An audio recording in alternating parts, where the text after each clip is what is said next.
Okay, round two. So this person here has claimed that Islam has a lot of violence. In fact, in the Quran, there's a lot of violent passages.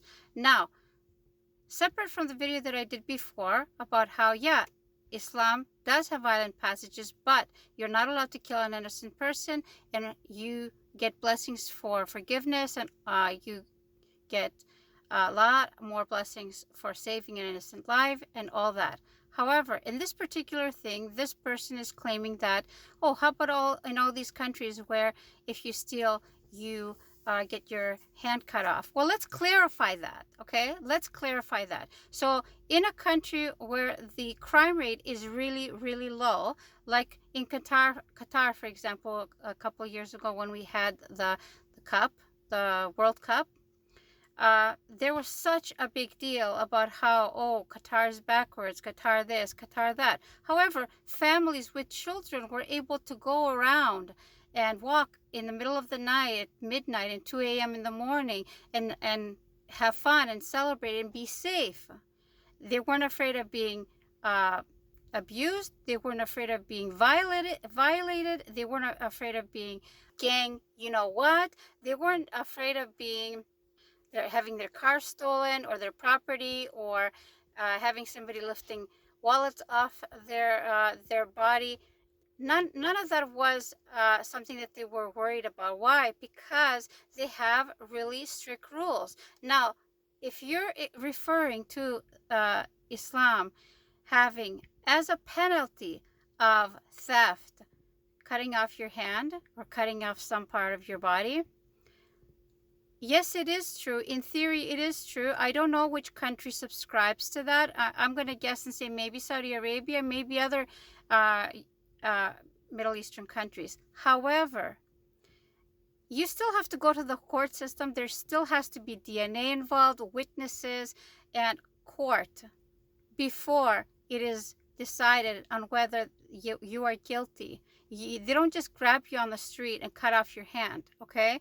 That's the idea that this Western media wants to put across. Now, I don't know about you, but I wouldn't enjoy living in the UK where knife crime and theft is rampant and they're not doing anything about it. Or how about here? I live in the GTA, and the police has said, oh, don't hide your keys when you go into your house and lock the door. Put them in plain sight so that if the guy is determined to come into your house and steal your car, that way you don't get hurt. You just leave the keys in a very comfortable spot for the thieves to come get it. Come on. What are the police for? What are the laws of the country for, if not to deter this kind of mayhem? And where are we going with this? That you are living in a country where you're instructed by the police to leave your keys at a convenient spot for the robbers so that the robbers don't come in and hurt you at gunpoint or worse. You're not going to have that problem over there. And before you come for me and tell me to go live there, I would love to, okay? However, I live in Canada. I was born and raised in Canada. I'm Canadian. Don't let the scar fool you, okay?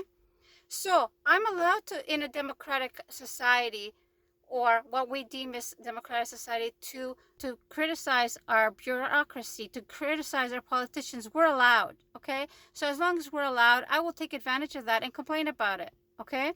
But in Qatar, when they had the World Cup, they didn't have that issue. Why? Because they have strict rules and laws. In Dubai, they say you could just leave your laptop in a cafe or out in the middle of the road. Nobody's going to come and take it. It will still be there tomorrow. Why? You can leave your Lamborghini with the keys in the car and nobody's going to steal it. Why?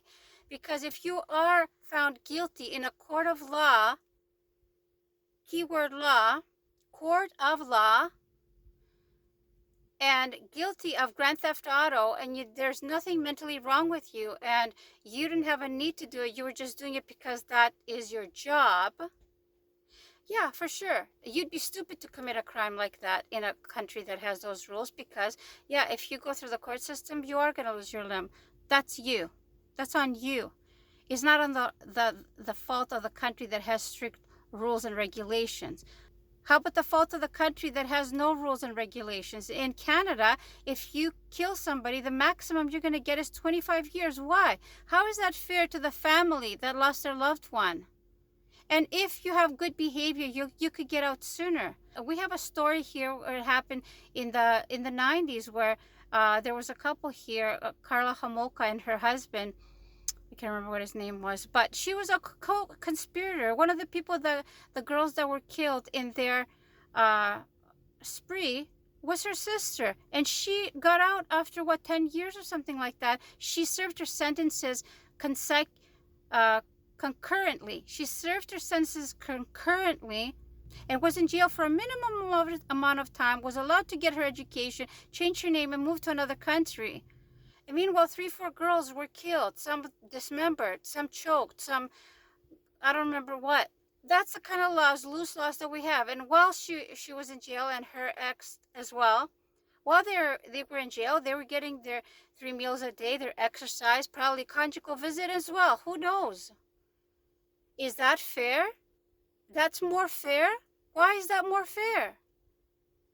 The families that suffered the loss of their children, was that fair for them? But we have more care for the criminals than we care for the people that suffer at their hands.